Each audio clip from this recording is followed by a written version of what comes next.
in a relaxed position here. They're more comfortable. So I'm live. What is up? What is up, everybody? It is me, Mike Vanderpool, Heart of a Lions fan here on YouTube, the Heart of a Lions podcast. Going to talk about the Detroit Lions as this season slowly but surely winds down. Actually, not so slowly, right? We got almost back-to-back games here. Sunday, we played the Steelers. I'm going to give my reaction to that. We'll give our 5 points of blame for why we lost that game, or the people I'm blaming for losing that game. We're going to look ahead at this Minnesota game, and we'll probably talk about some other things, especially as my experience as a fan at the game on Sunday. It's just really, really interesting, from the vibe to the people on the street to kind of all of the everything. Really has me rethinking what it means to be a fan of the Detroit Lions. It's something I continuously think about. As I've said in the documentary film, if we're going to make it about the wins and losses, then dear God, you're going to be miserable half the time, because most organizations, if they go 50-50, they're pretty lucky.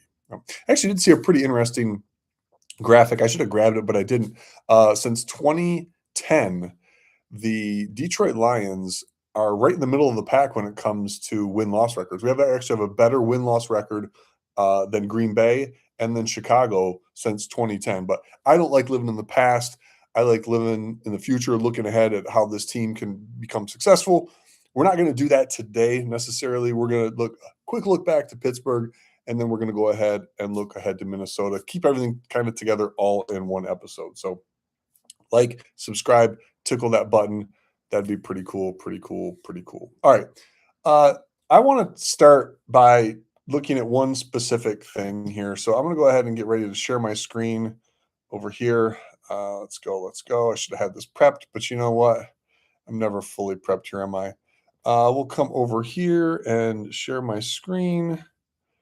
We'll share that Facebook post right here. So I have the Heart of a Lions fan Facebook page. That's me here. I get all kinds of wonderful comments from all kinds of people telling me I'm an idiot. Hi, people. I have 2 images here. A snapshot of the statistics from the game. This is in the third quarter, near the end of the third quarter. Game is close, and it is 12-10. We have Jared Goff has thrown 22 passes, 1 touchdown, 3 sacks. We could not protect Jared Goff. Our offensive line was the biggest issue on the day. Yes, you're going to say that the defense, but we know our defense stinks. And if you watch the video before this one, the last time I did a podcast, I told you if you wanted to bet money on our defense getting a stop, that you weren't going to do it, because they weren't going to do it. They could not get a stop this game either, folks. 3rd and 4th down, our defense, I don't even cheer anymore. It's kind of sad. I'm a little bit deflated as a fan. I don't cheer anymore on 3rd and 4th down, because I'm like, I'm just wasting my breath. The defense consistently cannot get a stop. So I don't expect them to get a stop, because our defense is not our strength. Our offense was. And our offense, again, yes, folks, the defense did let us down. And I'm going to apply at least a few points over to our defense when I do my 5 points of blame. But the offense here was really interesting when we look at it. So with 2 minutes left in the third quarter, a 2-point game. And I know it's hilarious, right? Because I've said before, the best defense is a great offense, because the other team can't score if we have the ball, unless it's a safety. And what happens, right? The safety. That was the most predictable experience. I called that one. I mean, I called that. People standing next to me will attest to it if they remember. We're there. We get pinned to our own goal line. We run 3 pass plays. David Montgomery is not on the field. Most teams, almost all teams, when pinned against their own goal line, run their power back up the middle. And I know we try to be tricky dicky and everything else, but like, we've got, pulls and all these other things that our offensive linemen are trying to do and that they can't do. Dear God, Zylstra and the blocks he whiffed on caused at least 1 or 2 of those sacks on Goff. Like, at that point in the game, you need breathing room. You take your 5 biggest guys, maybe 6 if you bring in Skipper, and you take our best back, power back, sorry, David, and you move the pile forward and you get 1 to 2 yards because you have more breathing room. That's what we should have done. That's what we did not do. There was a safety, and there's our 2 points. That brings us to this point in the game where we have 3 sacks, thrown 22 times, and passed 11. That is not a horrible distribution. What's horrible here is Jahmyr Gibbs with 0.8 yards rushing. When you look at the rushing stats and David Montgomery, his longest run of 17 yards, and then we realize at the end of the day, we have a total of what was it, like 18? No, that can't be it. Anyway, it was a little messy. So this is 2 minutes left in the third quarter. Check out this. This is a close game here still, right? Check out this. The final. This might be the most telling indicator of how awful our offense really is when it matters most. Okay, we can score points. Remember, y'all used to make fun of Stafford, Stat Pafford, because all the stats and all the everything, like all the yards he got and everything when it didn't matter. Let's talk about this game right now, right? We had 54 total passing attempts. So from 22 to 54, if my math is correct, that's 32 passes we made in 17 minutes. And this is what's wild. Jahmyr Gibbs got one more run that actually brought his average lower.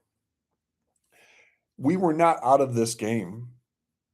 At the end, we were still 2 scores down, and we had to, yes, at the end. But here, at the end of the third quarter, going into the fourth quarter, we were not out of this game, and we chose, excuse me, Dan Campbell, again, chose not to run. Now, I'm not going to make this about Dan Campbell and Dave Montgomery. I've talked about that already way too much.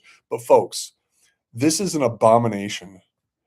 54 passing attempts, 32 of those coming in the last 17 minutes of the game. Let's talk about the third quarter, where we run 3 plays backed up to our own goal line. 3 pass plays, one that end in a sack. So, yes, everyone out there that's going to say, the defense, the defense, again, crap the bed like they always do. But our offense really, really, really let us down. The Steelers coming in were not good at rushing, were barely good at passing, and their defense was not good. And we let them off the hook because we ran the same offensive plays over and over. So what does that mean for us? We're going to have to divide up these points and who's to blame, right? I don't even want to look at the defensive yards because we gave up way too many yards. So I'm at the game. The last minute, 5 minutes of that game, the up and down, that's life as a Lions fan, folks. Like that last 5 minutes with the refs and the plays and the blah, blah, blah, blah, blah. Do us a favor, fans. You make us look silly when you blame the refs. Stop blaming the refs. We all know the refs job us. They job everybody. Yes, they job us as Lions more, but whatever. We got to move on. And don't put the game in the refs' hands by laying a third quarter. So Jared Goff does not deserve a point of blame in this game. Jared Goff threw for 364 freaking yards, 3 touchdowns, 0 interceptions, 100 rating. Jared Goff is not the one calling the plays. Jared Goff, for the most part, did well. There were a couple throws he got really lucky on that they got batted up that could have been interceptions, 50-50 balls, honestly, that were a little sketchy. But Jared Goff does not deserve blame. He doesn't deserve an A rating for this game, which is why I believe in my grades I gave him a B. I think we have to at least give 1 point of blame to the offensive line, right? And not just the offensive line, but just like our tight ends as well. Yes, Ferkser had a day catching the ball, but no one was blocking well. Absolutely no one was blocking well. Ferkser whiffed on a big, huge block where he's coming across. Mahogany got destroyed. Now, I was at the game, and it's hard to see the offensive line, but I'm texting with some folks and seeing some stuff after the fact. Our center and our left guard were absolutely horrible. Why we even started Mahogany when we've got Frazier, it makes 0 sense. Why Kingsley's in there instead of Frazier. Yes, Frazier can't play 2 positions, but like some level of consistency. An offensive line needs to have consistency, and I know injuries have decimated us, but they're not prepared. They're not ready, and our schemes might be a little too complicated. We should just push up the middle instead of trying to run all this trickeration and things. Let's just move up the middle. So I'm going to give 1 point of blame to our entire offensive front. Receivers, you guys are okay. Tesla, you did pretty good. Amon-Ra, you did pretty good. Jamie, you had some great catches. Our backs, I mean, can we fault Gibbs? You can't fault Gibbs and for not being able to run against or through that stupid line. So at least 1 point is going to go to our offensive line. Brad Holmes, if you don't fix the offensive line, this offseason. And yes, I know we have some players coming back from injury. We're going to be getting a little older with Ratledge and some others, but we definitely need to focus on some offensive line. So offensive line an issue. We got to at least give one point of blame to Dan Campbell. I mean, every loss, Campbell's going to get at least 1 point of blame. So I'm teetering on giving him two, but I think this game, I'm giving 2 points to blame to Dan Campbell. He's the head coach and his team wasn't ready. The mood in that stadium, the energy in that stadium was off from the very beginning. The fans kind of showed up late, even on the street. I know it was a 4:25 game on a Sunday, kind of weird. The energy was not good. I had multiple people mention to me about the energy to start the game. The fans were decent and loud, and there was a lot of people up on their feet. That was nice to see, but it really, really, really did feel a little weird. And the players, you can see, they also felt a little bit weird. There was zero celebration from our players on scoring first downs. Zero celebration. I mean, I guess it's like were they angry because they weren't allowed to pick their noses anymore? It's like grow up, guys, right? Grow up, guys. Um, what are you supposed to do? Get first downs and move the ball. So offensive line, Dan Campbell as a head coach, and then Dan Campbell's offensive coordinator is getting another one. A lot of the same plays. No end around for JMO. No tricky, not even trickeration, dude. Because like end arounds and reverses, those aren't even trick plays anymore. Those are just kind of the part of the standard kit. But to not run the ball, and this is why I'm going to pull out this specific play. When we had the ball at the end of the game, and it is first and goal at the 1 yard line, and we come down, we have a timeout, and we do not try to run the ball in from the 1 yard line. That right there just proves to you folks, Dan Campbell cannot get out of his own way when it comes to play calling. That should have been a run and a timeout. You might have caught him off guard. You could have powered it through. Everybody just moved forward. Demo wasn't in the game because you had Jameson at that, or Jamirin. At that time, maybe both of them should have been in, right? Because you're not calling timeouts, but you got it mixed up. And Montgomery, we've seen him catch passes out of the backfield too. This was a complete crap show again from Dan Campbell as both head coach and offensive coordinator. And now the defense is going to get two of these points, and I'm having a real hard time not giving it all to Shepard. Like, I could give a point to Anzalone. Anzalone waving no catch when the play's still not blown dead and the guy runs in for a touchdown. Anzalone, get the freak out of Detroit. You're flowing locks. I'm tired of it. I'm tired of you. Whatever this was this past season, I appreciate the work that you've done, but go away. Go away, Anzalone.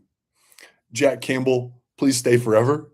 Jack Campbell was the only shining thing on that field on the defensive side of the ball.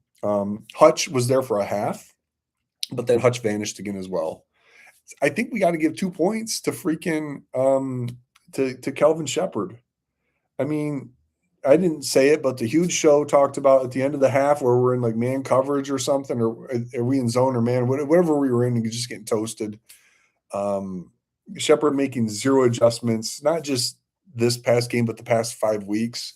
Shepard being like, oh, our offense was fine, or I'm sorry, our defense was fine. We're not getting gashed in the run. I'm like, bro, what are you even doing? You just straight up delusional, Shep. You're straight up delusional. You have obviously not been able to scheme your team to success or your side of the ball to success. You've not been able to motivate your side of the ball to success. And you are possibly the most delusional the most delusional coach we've ever had in Detroit Lions history. And that's saying a lot. So Dan Campbell gets 2, head coach Dan Campbell gets 1, offensive coordinator Dan Campbell gets 1, offensive front gets 1, and Shepard gets 2. Shepard for having no heart, Shepard for having no brain. I mean, I love you, Shep. I love all my Lions, but let's call it what it is. And if you think this is me being negative, then just go away. You don't have to comment on my Facebook post. You don't have to comment on this video. That's what's awesome. You actually don't have to comment. I don't have to comment. I choose to because I get bored, and every time you make a silly comment on my videos, I make a couple pennies here and there, which is nice because then I can afford my season tickets and my Lions hat and my Lions gear. You'll see I'm dressed in black because I'm mourning the Lions season. Oh, speaking of mourning the Lions season, Minnesota Vikings. I'm not even going to pull up the stats. I don't care. I don't care. You, I mean, who cares? Who cares? Oh, we win this game. Oh, we beat Chicago. Oh, the Green Bay loses 2 games. Oh, we stumble into the playoffs. Do you think we can beat any team on the road, especially teams that are outside? Your best bet, if we make the playoffs, would be to play the Rams. But you're going to go to Chicago again. You're going to go to Seattle. You're going to go to San Francisco. I mean, I chip in a chair, but folks, we do not want to make the playoffs.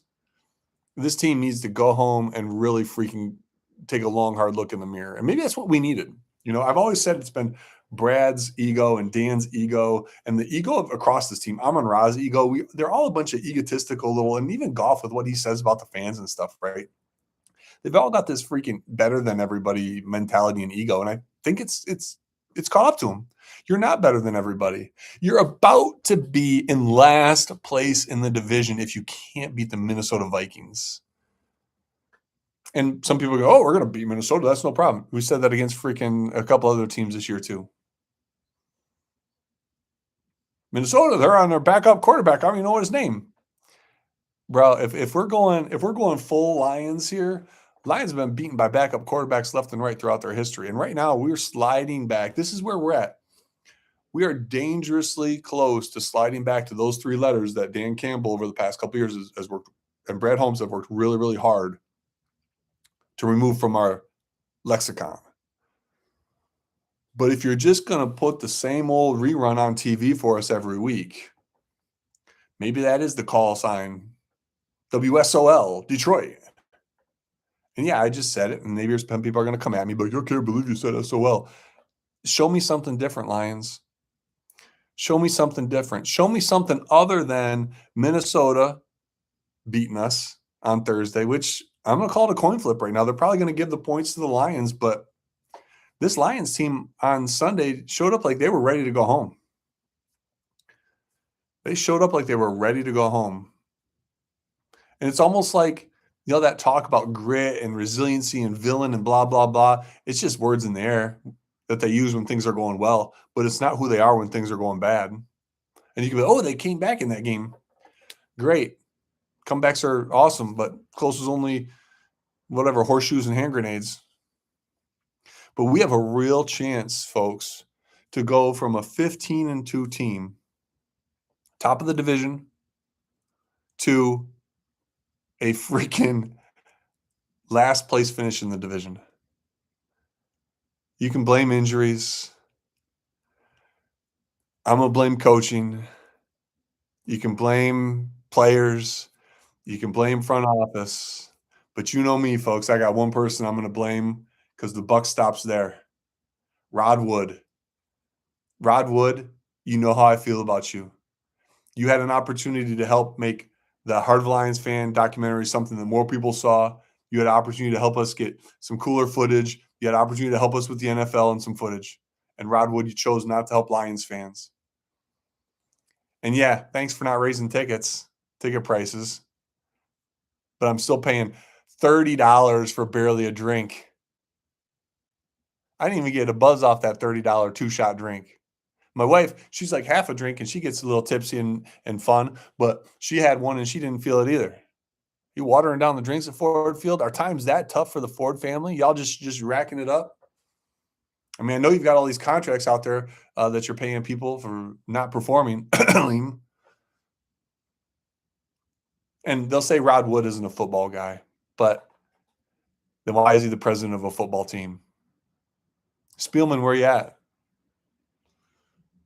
Spielman, can you come out of wherever you're hiding and maybe help with some of these draft picks? Can we not pick any wide receiver? Can we stay away from wide receivers?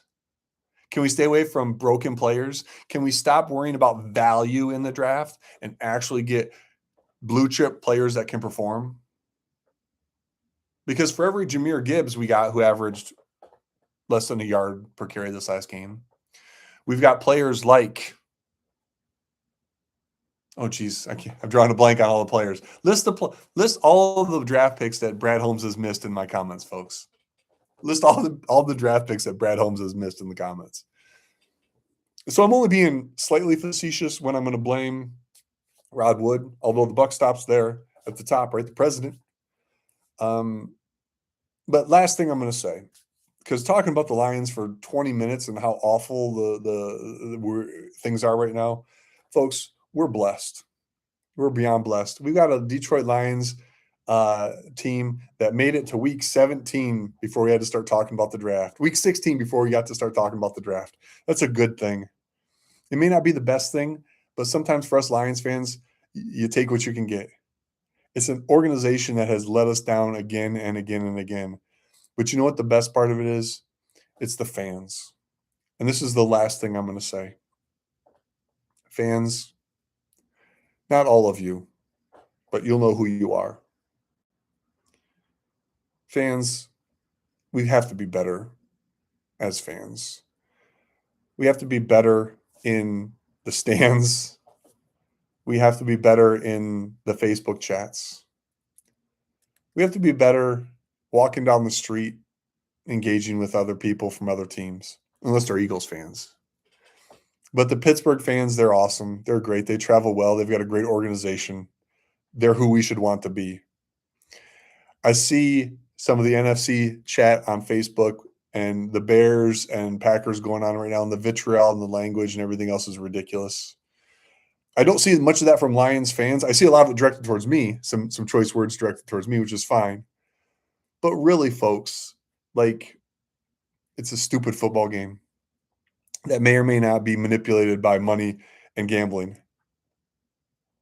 It may be entertainment. It may be the WWE with a freaking rubber ball or a leather ball. And at the end of the day, none of this matters. Whether the Lions win or lose isn't going to impact you at all. Now, it might if you work downtown or work at the stadium and they make the playoffs and get extra games. So, yes, there are some of you that do benefit from the Lions doing well and suffer when they do bad. But for the vast majority of us as fans, it doesn't freaking matter. So do not base your happiness on whether or not the Detroit Lions win or lose. Do not go into people's Facebook comments and call them names. And yes, I'm a hypocrite because I call Dan foolish. Dan Campbell's foolish. Dan Foolish Campbell. I got to come up with a nickname for Brad Holmes. But you know what I don't do? I don't call you names. You're a fan just like me. I express my fandom and my passion one way, and I usually have to apologize for it later. You express it another way. But the one thing that we don't have to do as fans, because at the end of the day, folks, what are you doing? What am I doing? I just spent 23 minutes talking about the Detroit Lions. You know how much the Detroit Lions give a rip about me? Not 3, sorry, 0. Merry Christmas, Happy New Year, Happy Hanukkah, Happy Holidays, whatever you celebrate. Happy life, folks. Because here we are ranting and raving and talking about a stupid game. And that's a good thing because it means we don't have some of the problems that we might have if we were in other parts of the world or other parts of our country or other parts of our cities. Love you all, Lions fans. From my heart, be good to each other.